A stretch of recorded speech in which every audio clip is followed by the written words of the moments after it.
Sign up for free Stratfor Intelligence. Simply enter your email address to receive free reports each week. 2 explosions rocked 2 Sunni mosques in Tripoli today, right after the end of Friday prayers. The attacks are a sign that Lebanon has entered into a new phase of the broader Syria conflict, one in which Hezbollah and its allies are now responding openly to Sunni provocations. Tit-for-tat strikes will continue in Lebanon and threaten to draw Hezbollah's attention away from Syria to defend its home turf, exactly as Syria's Sunni rebels are intending. The car bombings that targeted the 2 mosques in Tripoli killed at least 42 people and wounded around 400. The Sunni clerics of both mosques are vocal opponents of the Syrian regime and have openly condemned Hezbollah's aid in Syrian crackdowns.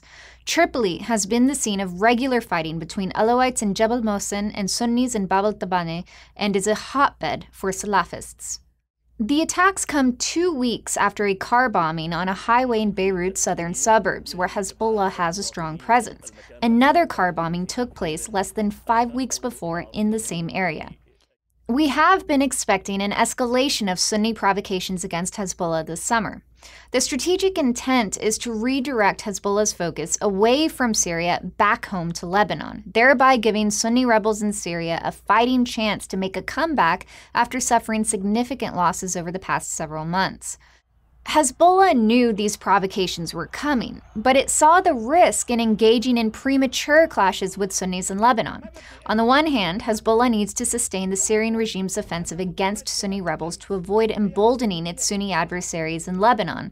On the other hand, Hezbollah has to reassert its militant dominance in Lebanon after being struck with 2 car bombings in its neighborhood stronghold.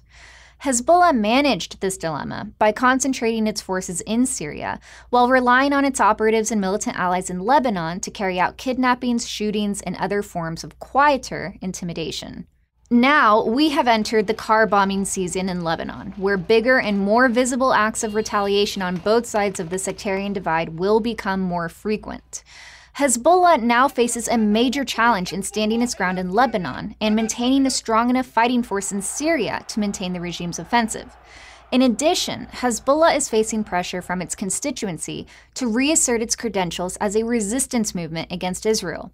The group's leadership does not want to be seen as a pawn of Iran and Syria, nor a destructive force within Lebanese society. Hezbollah claimed a recent ambush against Israel Defense Forces and could engage in more provocations along the border to distract from its battles in Syria and Lebanon, but it cannot afford to stretch itself too thin there either.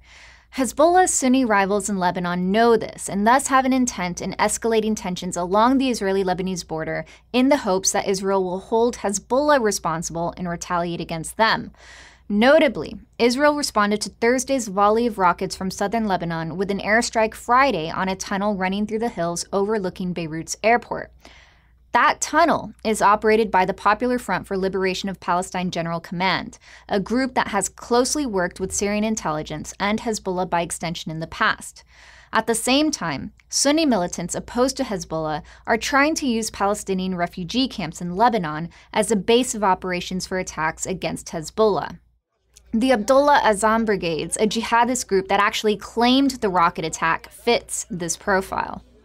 Overlapping, albeit conflicting militant interests will likely drive more provocations along the Israeli-Lebanese border.